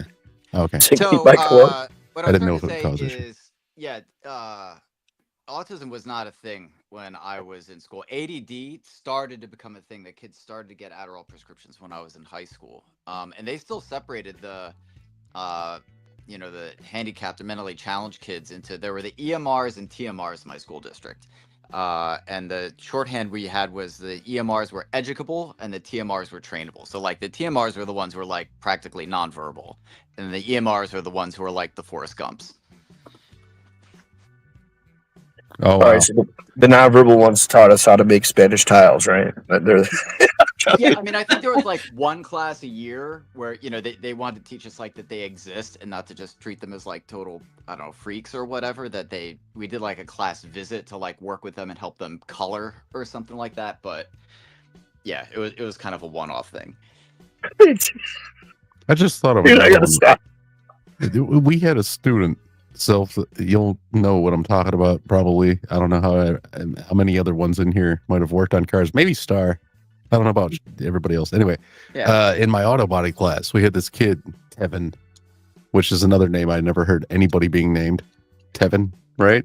Like it's like you took Devin and you replaced the D with a T. Anyways, he had this like really crappy Nissan that he basically pushed into the auto body shop the one day. The teachers told him to, he could, because he was like, I want to put my remove the wing off the back of my car. He's sitting there for about a half an hour trying to turn the bolt the wrong way. Like, I shit you not. My teacher walked past me and he stopped. He goes, that boy's retarded, isn't he? I was like, I don't know him. He goes, trust me, I've seen his grades. I was like, okay. That's horrible. No one taught him righty tighty lefty loosey. Exactly. And that same kid, right? The same kid, Tevin, got into a fight in his senior year. He got into a fist fight with a 9th grader twice. Same kid. And they ended up expelling him from the school the second time because I think he hit him with something that he found in the lunchroom. So yeah, like he ended up finally getting expelled, and it was like just a relief over all the teachers. Like, finally, I'm so glad he didn't hit me, Yeah. Well, what was that story a year ago where, like a 80 IQ student beat a teacher to death. It was like a big deal. It was like a problem, and then it finally reach that point. And now Is it Everybody's police too polite to stop it, you know? Is it police forces at 80 IQ now? You have to like, is it minimal 70 now, or is it 80? It's something I weird. think it was 70. I thought they. Do you I thought remember, they- sorry, in the didn't they? 50s, if you weren't at 75, you didn't get to go to school. Yeah. Wow, really? I don't even. Yeah. I don't know if they're even like testing IQ anymore in most schools, right? Or, You remember in Forrest Gump, like his mom had to bang the principal to get him into the school. Yep. Oh yeah. Forgot about that. Me too. Your mama really wants you to go to school, huh? No, Wheelan, we ask you, like, why is this good that it's going to get dumped to states? Because you could break this down with numbers and facts. What, edge? You know, we did should we- do another stream on this with these types. Did we lose him again? I think Can you we not hear did. me? Oh yeah, I hear Oh, you. yeah, now. Hear me now? Okay. Yeah. All right. So you're talking about education, like disbanding the Department of Education? Yes. So it's a more manageable bureaucracy. Most states have education written into their constitution, which government compulsory education at that level is kind of a whole other issue. Again, everybody should read the books by John Taylor Gatto. Keep your kids out of these institutions, like you covered already. They're literal prisons for children.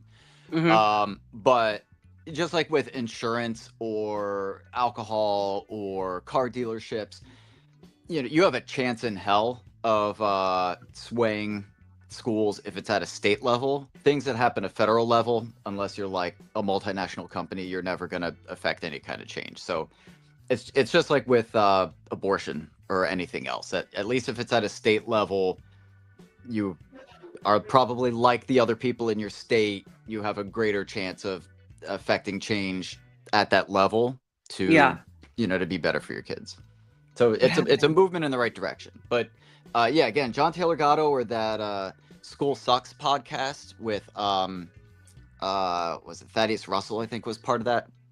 They do a great sum up of like the history of Prussian education and how it got brought over. Woodrow Wilson of all people was actually the one who brought it into was it Madison, Wisconsin, and instituted it you know, kind of as part of you know, World War One, and basically bringing about the managerial revolution which is like what Brave New World was about. So he's a proto-fascist as well, isn't he? Wilson. Yeah, well, or his backers. You know, it's kind of like with Biden. You know, was it him or was it his handlers? That makes sense. Autopen. Autopen. There's a lot of the because Wilson the Nazi policies came out of the Democratic playbook. Yes, Wilson's it did. the one that had a stroke, right? And then like his wife supposedly was doing the job for like the last year of his term. That's right, yeah. That happened with Eleanor Roosevelt and with Reagan. And with Biden. White. Yeah. So Everybody. yeah, it goes to show these people are figureheads, you know, it's the temporary placeholder, and then you have the permanent bureaucracy underneath it that's actually running everything. Well, everyone is really hard on Jimmy Carter. I seen it down in the chat. I agree with Jimmy Carter. He was not a great president, but our worst president was Wilson and probably Roosevelt. Roosevelt was probably the worst. Oh yeah, Which absolutely. one? That was like 2 or 3, right? Teddy? I apologize for family members. Franklin. Theodore. Franklin. Franklin, yeah. Yeah, I apologize. You know, Teddy Roosevelt. Four-term president. Teddy Roosevelt, when he was like 11 or 12, used to run around smoking cigars because he had asthma, and his doctor recommended cigars to help his lungs grow. They used to do that, yeah. He was like They used 11. to recommend it for heart conditions as well. Yeah, strengthen your heart. Yeah, exercise. They didn't die. Yeah, no. I saw old 60s commercials with was like smoking. Doctors recommend you smoke, you know, Marlboro. Yeah, that's right. Or the Flintstones Winston's commercial. Oh yeah. You know what? We got a little bit off topic. We have a lot video left if you guys want to like see what's next. Yeah. There's only 5 people watching right now too, by the way, just so everyone knows. Don't shush. There's 5,000. There's 5. There's 5,325 people watching. Okay, across all the platforms, especially YouTube. So I think it's us and Spittle and P. Fletch. Oh Lord. Well, I'm sorry. I had to come up and say shit about. I don't care. No, public that's education. fine. That's fine. Yeah, And it's more interesting. And like all of us grew up in a time where like we threw rocks at each other in rock fights and beat the shit out of each other. Our parents didn't want us in the home. We're Gen X. We can't pass that. You know what I mean? The savagery of our generation. Like we can't teach it. Do you think they renamed us Xennials? Yeah, they better stop that shit. That reminds me of Where did they Latinx. get off renaming anything, anyways? I Who renamed don't it? get it either. I did not get it either. Thank What was you. it? The beta generation, that new generation that was supposed to be called beta, then they turned them to alpha. Mm-hmm. That's because it was hurting Fifi's, I bet you. And that's what it is, dude. Everyone's feelings are getting hurt. That's what it comes down to. This like policing of like words, definitions, and changing definitions and doing all this weird shit that they're doing, dude, is like because these people don't feel right with it. And they don't want to talk about these topics because these topics make them uncomfortable. But when it comes down to money, they even teach these kids that money is the root of all evil. Greed is good, people. Well, read communists completely infiltrated the New York public school systems, for example. There's a book, School of Darkness by Bella Dodd, who was a Communist Party member and then realized how evil they were and then, was a whistleblower against them. But part of what made FDR so evil is that his whole cabinet was basically like Soviet agents. So not just like true believers in communism, but actively taking orders and money from Russia. And so you mentioned, what was it about? The NGOs and USAID and all that. I mean, there was an attempt to try to purge that just after World War II. It was in, I think, the early 50s. I want to say like 52. The Reese Committee with Norman Dodd and Renee Wormser. And then Renee Wormser went on to write a book called Foundations, Their Power and Influence about exactly this, about how like nonprofit foundations who get all this money in a tax-free way are able to hold so much political influence. And Norman Dodd was working in banking, and the banking institutions at the time were disclosing to him like, and this was like before kind of there was a falling out with Stalin between the United States and the Soviet Union. But originally, during and just after World War II, the plan was, well, eventually what we think we're going to do is we're going to merge banking systems with the United States and the Soviet Union. That basically the United States would also go communist. We'd be able to get resources for cheap from the Soviet Union, and then we would export our manufactured goods to them. It'd be kind of like one big economic union. So, like, it's telling like what the post-war Reconstruction plans were and how they thought things were going to shake out. And then once Stalin was like, no, we're not going to be America's bitch, we're going to do our own thing, and got real heavy-handed dictator, mass murderer with it, the Americans kind of had to revise their Stalin also had the Labour government in the UK, and he got them to destroy the British Empire from within. Oh, right, and the British had the Fabians too, which was the whole like slow burn. You know about them, Star? They were like they're like a communist society, but they had an idea that like we should, people should have to go and justify their existence, like a board, every 5 years. You deserve to be alive. Holy fucking shit! Really? Yeah. People. You don't deserve the air that you breathe. All you do is take up air and space. You're out of here. Yep. Wow. Well, it goes down to the point that this whole like I am special culture right now, this happened after our generations got out of school. Every kid, well, we kind of were told that too.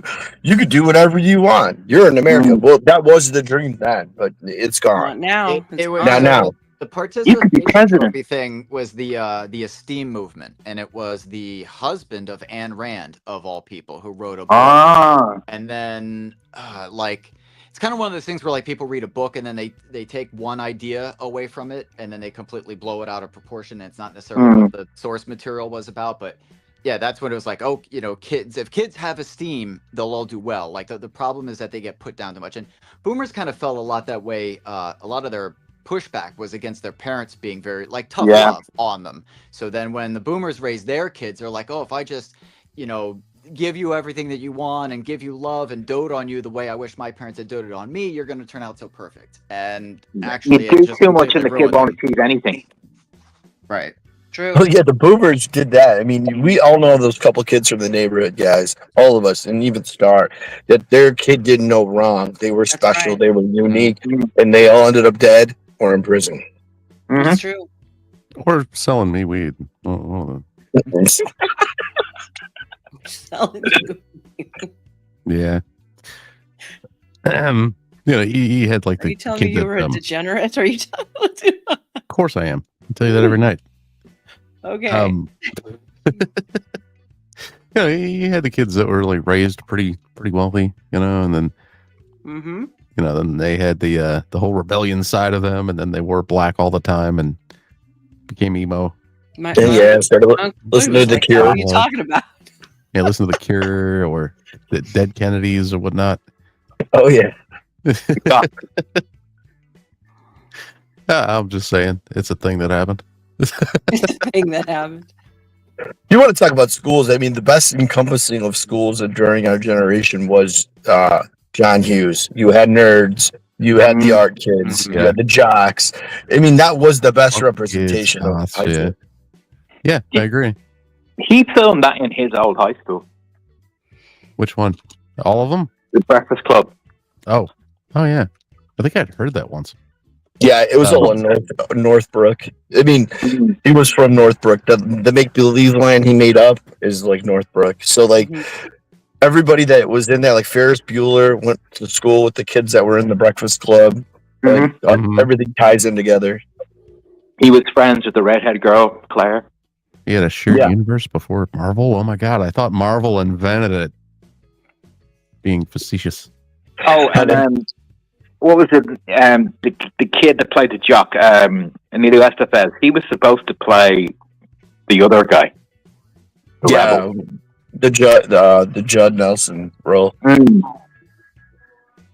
But he couldn't. They couldn't find someone for the jock, and he could do the jock, so they gave it to him. You know what would have been perfect for that role? Would have been Charlie Sheen. Yeah, that would have been pretty good for that. Tiger Blood. You guys remember in Ferris Bueller's Day Off? Remember he's like one that was locked up on the chair. Coked out of his gourd with his eyes. That was natural. Dark bags in his eye. Yeah. Natural, it sure was. Barry, you know him? I've met him a few times. That was a great movie. You don't, guys. You guys. I heard that you've been feeling ill, headache, fever, and You gotta remember, guys. You guys like think she's like so innocent. Star. She comes from Hollywood. She's probably one of the elites. I'm just putting it out there. Yeah, she's been to those Hollywood parties. Industry plant. Doing Luciferian things, hiding behind Jesus all the time. All the time. I've seen That's totally me. I might be mistaking her for somebody else, but I've seen it. Yep. No, some of the other people that I knew were more like that. I didn't do that shit. Yeah. Matter of fact, I wasn't inducted into some of the other things that were going down because I wouldn't get loaded, okay, when they were during the initiation. Because I kept thinking in the back of my head, I do that, and then there's probably going to be like a gang bang while I'm unconscious is what it was in the back of my head was going on. So, no, I didn't do that. Or an animal. Yeah, probably. No. Thank you. Well, tell me what about your story with John Voight? John Voight had a thing for her. Yeah. He did not. Tell you us. think so? Tell us. No. That old man was around you so much. Charles Palminteri had a thing for her. John Voight was nice, wasn't he? Yeah, John Voight was nice to me. He just walked up to me and said I was really pretty. Reminded me of any man that's daughter. nice to you wants to bang you. So just like Oh John Voight was gosh. after her. Okay. Well, he's like old enough to be my grandfather, but okay. Still breathing. Doesn't matter. Look at Hollywood. That doesn't matter. You're so bad. Val Kilmer was simping for her too. Yeah, dude, I could have had Val Kilmer like Jamie Foxx, that. right? Jamie I Foxx. reminded him of his ex-wife. He likes some dark-haired brunette women. Right, Star? Oh, Jamie Foxx? that British girl. I said Jamie Foxx. Joanne Wally. Yeah, I could have. Who else? Keanu Reeves, right? No? No, but I could. The guy from Texas, the blonde. What was his name? God, what was his name? I couldn't tell you if you showed me him. The guy in that movie with Keanu Reeves. No. that cuts The it down wedding a lot. planner from the wedding planner with Lopez. McConaughey. Yeah. Nancy McConaughey. Matthew McConaughey. Yeah. All right. Yeah. I was thinking of the guy that says, "Wow." I was 25 pounds skinnier then, so there we go. And Mason. Quit skirting the story. What happened with him? What did Maddie try doing? He left his date and walked over to me, and he wanted to know my name, and then asked me if I wanted a signature or if I wanted to take a picture with him, and if I was going to be around later. Gonna be around later. I got a Diddy Be around later. I'm like, no, I ain't gonna be around later for them herpes. Thank you very much. No. Got a Diddy white party to take it to. But yeah, he left his date and was talking to me for like 5 minutes. Yeah, about what he was He's doing from the there. same place as Renee Zellweger. They both have the same agent, and they were in the Texas Chainsaw Massacre number movie together. Yeah, that remake of like the next generation Texas Chainsaw Massacre. I don't remember that movie. Why don't I remember that movie? Let me look. Because it was like kind of a B movie. You got to watch it though. It's good. It was. Yeah, there was an that interesting remade? dinner party with a shock thing, wasn't there? Remember? Yeah, there was. They tied him into the Illuminati. Remember, they had like a whole different high society that were like controlling them. The Star's favorite movie is definitely Donnie Darko. What? Get out of Loves here. Donnie Darko. No. He said Patrick that. Swayze, remember him in that? Brokeback Oh, God. Mountain's your second It only favorite. has Well, one and a dude, half she was stars. the fluffer on Brokeback Mountain. Remember? That's right. Star, you should What? tell the audience about that and how you were the what fluffer was the on question? Brokeback Mountain. What about Brokeback? Apparently, you were the fluffer. Oh yeah, me totally. No, I think I'd be the wrong sex. Wouldn't I be the wrong sex for that one? Well, I mean, doesn't matter which sex you are. It's Hollywood. We're a whole hole. Yeah, I don't think I ever saw this one. This Texas Chainsaw Massacre. I never saw that one. It looks like All I'm right. not missing much Somebody there. donates $50. We'll watch it on Twitch tonight. We'll watch on Twitch right now for $50. See how Wheeler's being all quiet because he's got the song autographed chainsaw from that movie up on his wall right now. Who does?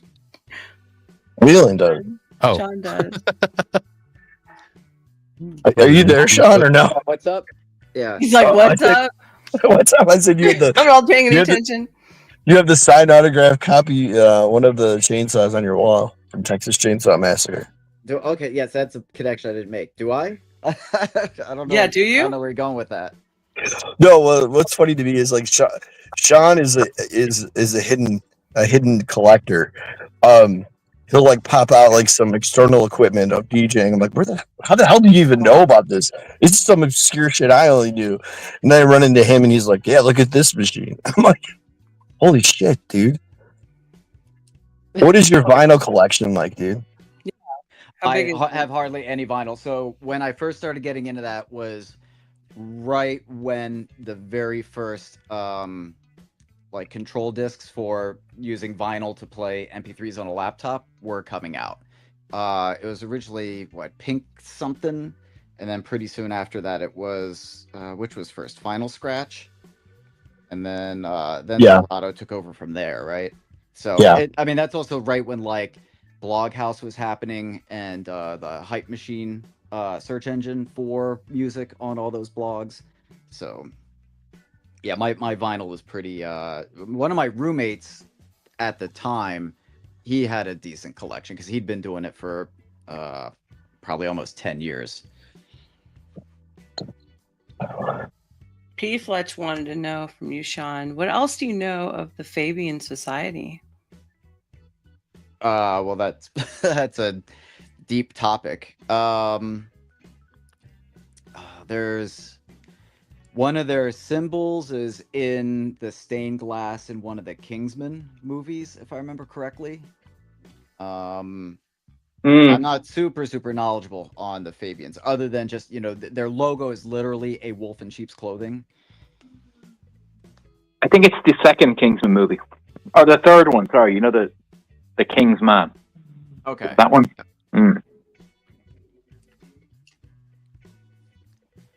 So it's the same as boiling a frog, is kind of their take, that if you do it gradually, people won't raise a fuss and they won't know to stop it. And in the British Empire, or what remains of it, that was actually shockingly effective. I call it the silent nudge. You get nudged a little bit, you don't notice, and then before you notice you're way over here, and where you start is way over there. That's how I look at it. Hey, Caucasian Squash, nice to see you. Caucasian Squash. Name. It's Caucasian Star. We've been on streams with that guy. Yes, we have. Yeah. The last time he was in the chat, he was like, "Oh, you know that?" You said to me, "Oh, you know that guy?" I was like, "Star, he's been on streams with us." Nice to see you again. How you doing? We're complaining about the educational system. If you're wondering, Sasquatch, Star has this issue where every day is the same day, and she forgets what happened yesterday. So, oh, shut up! Like her you know brain what? just resets. Isn't that a Nine Inch Nails song? It is. Is what? What is? I'm gonna get beat later. How about that? I don't listen to Nine Inch Nails, so I have no idea. Or we could watch some of that video, and everybody could still stay on panel and make stupid comments. Play it, Maestro. I can right now. Yeah, hit it. Did it work? Go.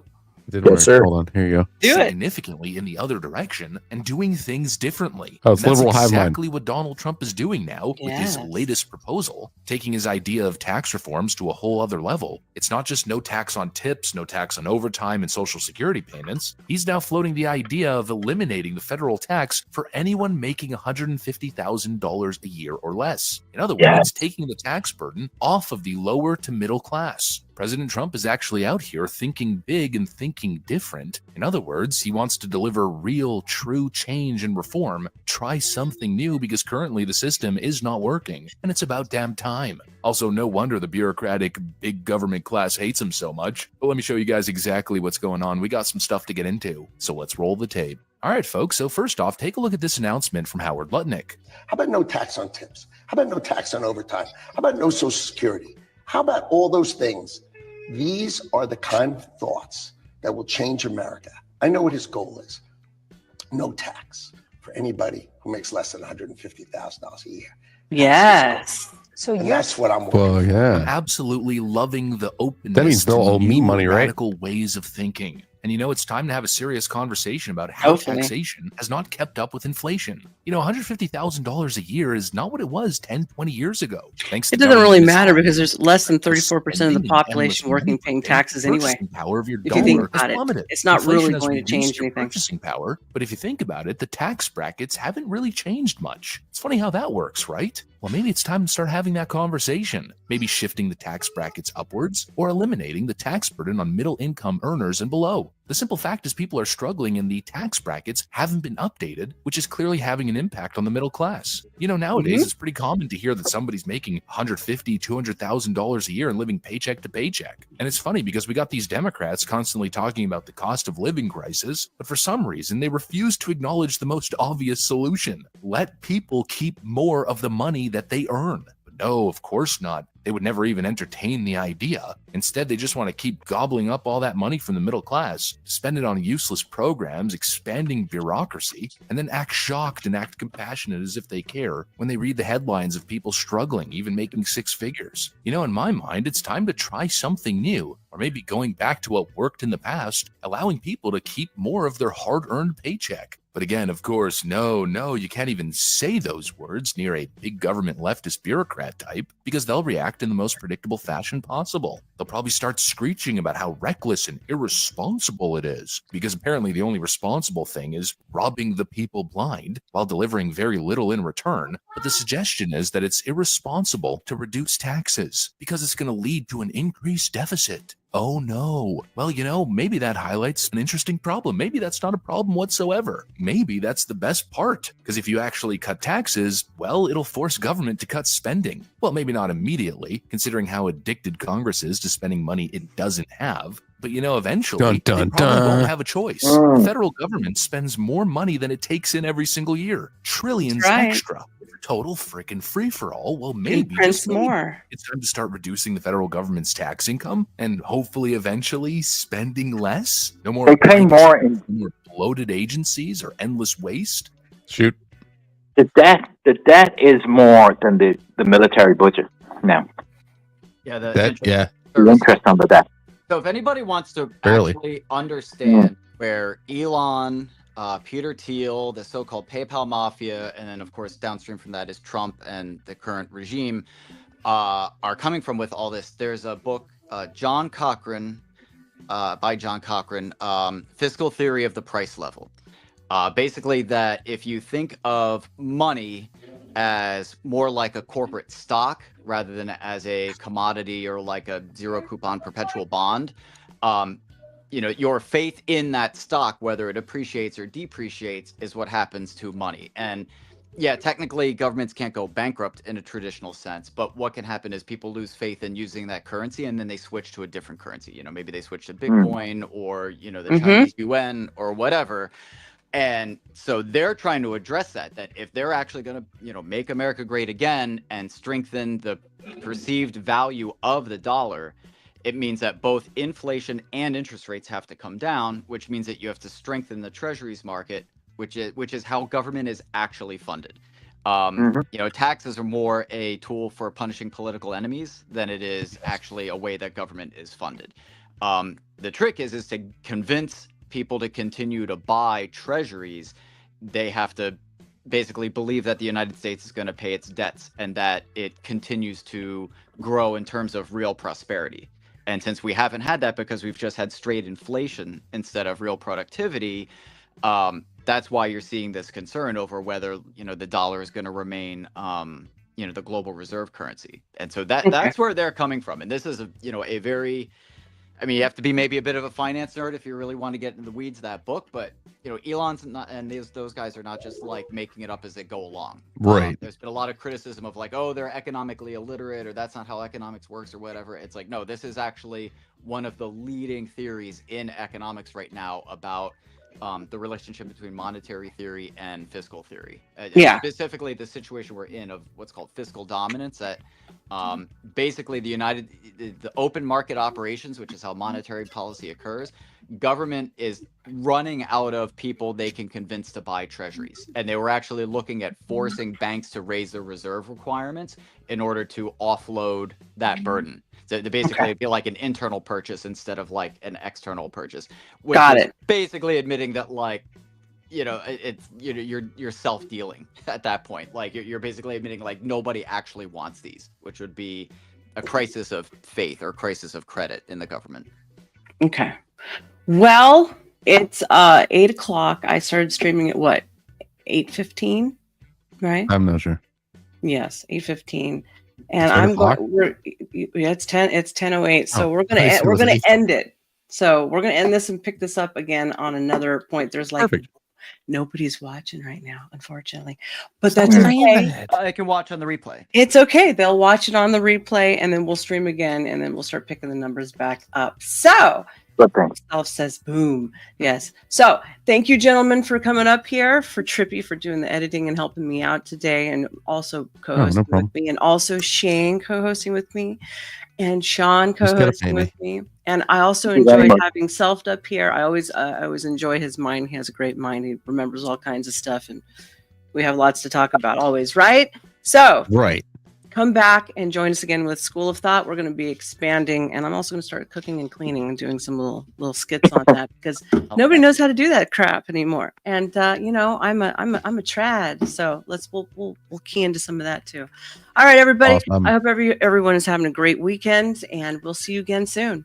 Good night. God bless. Good night. Bye. You gotta go home.